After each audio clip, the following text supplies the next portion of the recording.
In a world drowning in noise, distractions, and manufactured truths, there exists a story so deeply buried, so dangerously revealing, that those who once controlled the threads of history made sure it was never spoken openly. This is the story of how the world's wealth was hijacked not suddenly, not violently, but silently, step by step, over centuries. A story that was never supposed to reach your ears.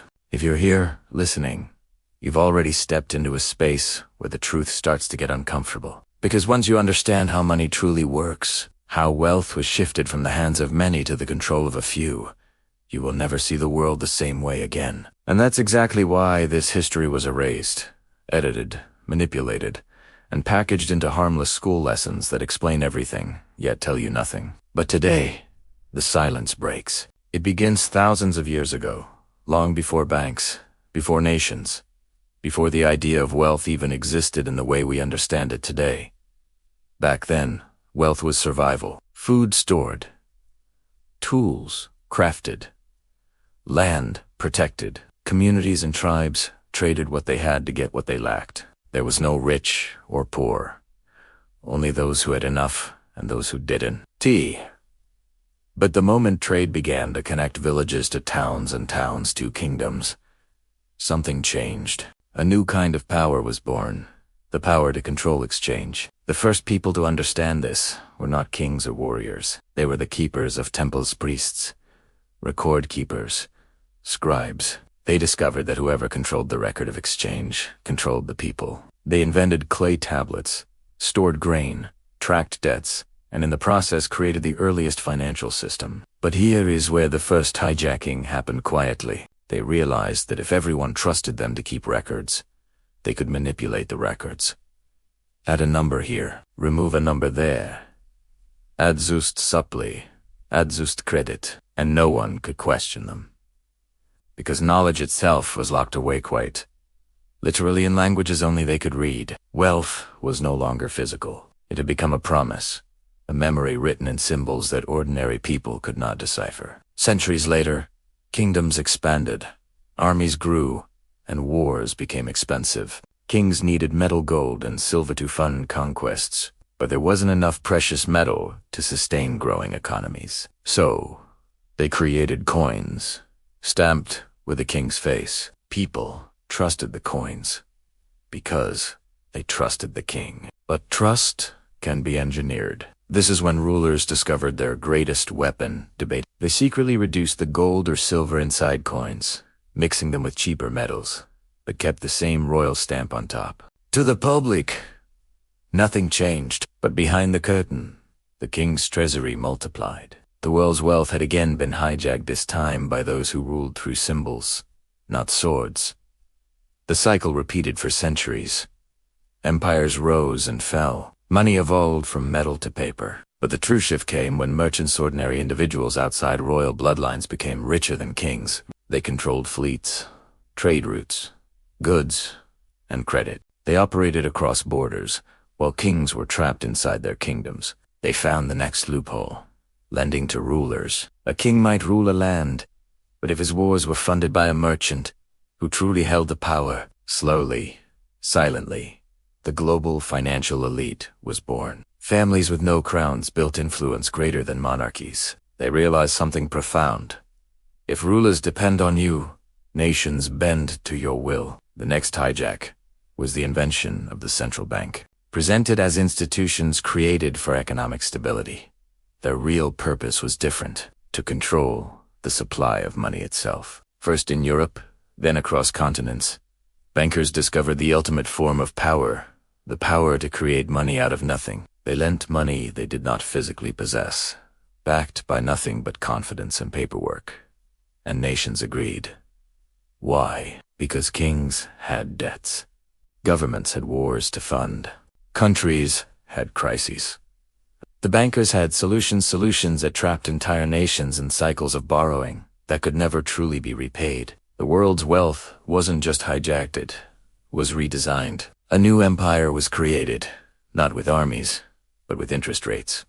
Not with swords, but with contracts. Not with castles, but with vaults and ledgers. When the Industrial Revolution exploded, The financial elite grew stronger. They funded factories, mines, railroads, and global trade. But they didn't just fund progress. They own it. Italiano, every major innovation was backed by capital, and capital belonged to those who controlled the flow of money. The gap between the wealthy and the world widened. By the early 20th century, wars had become too expensive for nations to handle alone. Banks stepped in again. Loans were issued. Nations sank deeper. After each war, the debt remained but the banks grew. Then came the largest transformation in the history of finance, the move away from gold. For centuries, gold had anchored money to something real. But in 1971, everything changed. When the gold standard collapsed, money became unlimited, backed by nothing but government promises. And when governments control printing and banks control lending, the value of every currency becomes a number that can be shifted at will. Inflation is not an accident. It is a silent tax on the poor, a booster for the rich. And yet, people never questioned why their grandparents could build a home on one salary, while modern families struggle with two. The truth is simple. Money lost value, but debt gained power. Student loans, housing loans, car payments, credit cards, and entire generation was pushed into financial dependence, not by coincidence, but by design. The wealthy became wealthier not by working harder, but by owning the system that makes everyone else work harder. Corporations merged. Banks consolidated. A handful of institutions now control the majority of global wealth, and the biggest shift of all is happening right now. The digitalization of money. Every transaction tracked, every purchase analyzed, every movement recorded. Cash is disappearing. Privacy is evaporating. And once money becomes fully digital, whoever controls the system controls your freedom. They can freeze your account, block your transactions, approve or deny your access to your own earnings. You are watching the final phase of the world's greatest financial hijacking. But here's the twist. This time, people are waking up. Decentralized technologies, crypto, independent finance systems, a global consciousness rising. The story you're hearing right now was never meant to be told. Because once you understand the past, you start recognizing the patterns. You start seeing what's coming. You start asking the questions they tried to erase. And when enough people ask the right questions, the system starts to shake. If you're still listening, if you're a stiller, then you're not just a viewer, part of the awakening. And the world fears an informed mind more than anything. Because knowledge is the one thing they cannot hijack, unless you allow them to. If you want part 2, the deeper truth, the names, the mechanisms, and the blueprint of how this hijacking still continues today, comment part 2 and ILL reveal the untold half of this story while we still can. They thought you wouldn't return for the truth. They assumed curiosity would fade, fear would take over, or the noise of daily life would drown your hunger for answers. But you came back. And that alone is dangerous. Because part 2 is not just history. It has the blueprint of how the hijacking continues today. Right now, while you're living inside it without even realizing. To understand the present, you have to follow the invisible hands that moved through the shadows of the last century.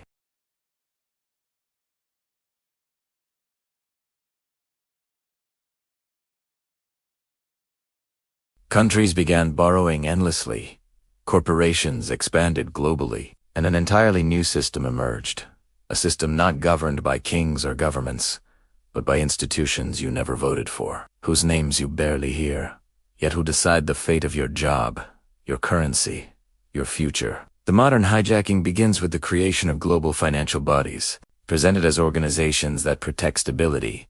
Their real purpose is control. When developing countries fall into crises, these institutions step in as saviors, offering loans that come wrapped in invisible chains. A nation accepts the money.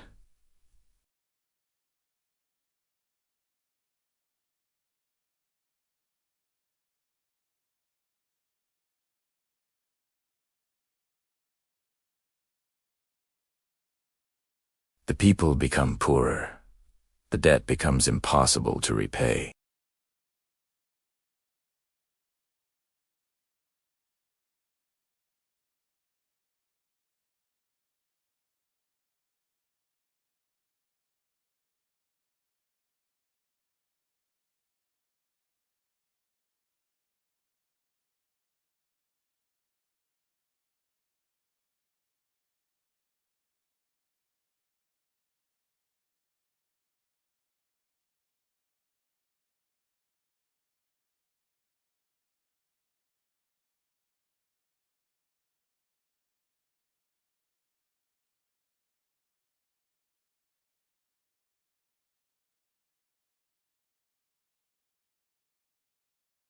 When you buy groceries, use a phone, watch a movie, drive a car, or take a loan, chances are the money funnels upward to the same few entities.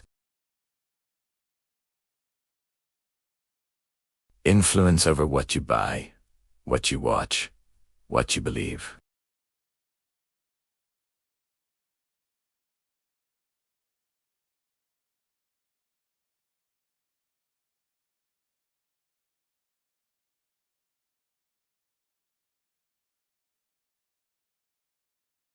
Want education?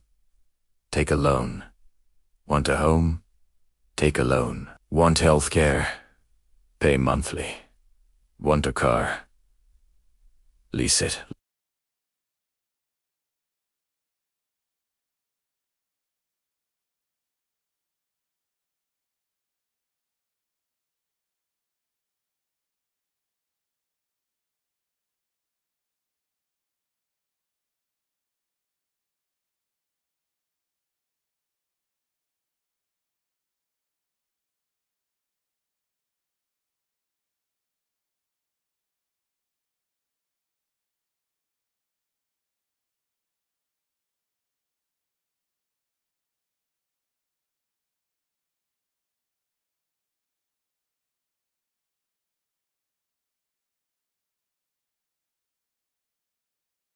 They don't need to control you, they just need to control your choices.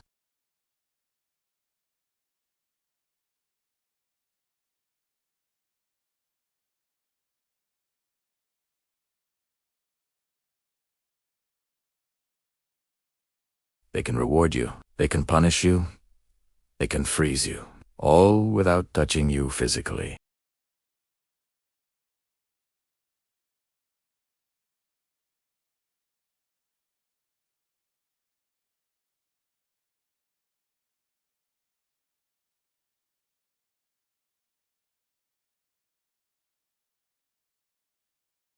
Decentralized, borderless, untouchable by any government or bank.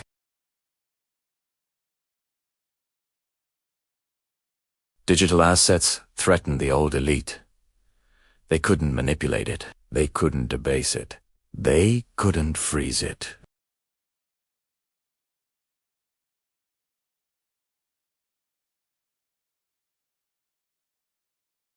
They spread narratives of danger while quietly investing billions themselves.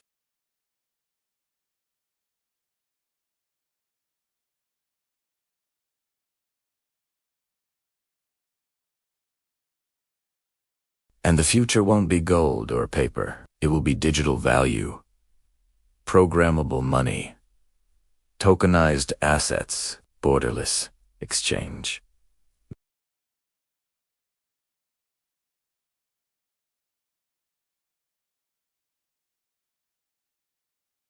The old system is collapsing under its own weight. Inflation, debt, inequality, currency, devaluation.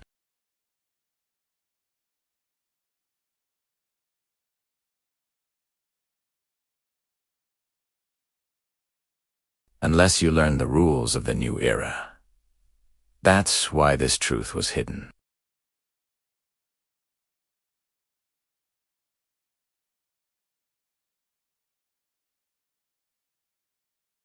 But here you are, hearing the words they hoped no one would speak, understanding the patterns they buried, seeing the structure behind the illusion, and now you face a choice. Stay a spectator, or step into awareness. Because once you see the hijacking, the next step is learning how to escape it. And if you want that, the real strategies, the blueprint, the methods the wealthy use and the world hides, then come in part 3, and I'll reveal the chapter they fear the most. How to break free from a system designed to keep you trapped.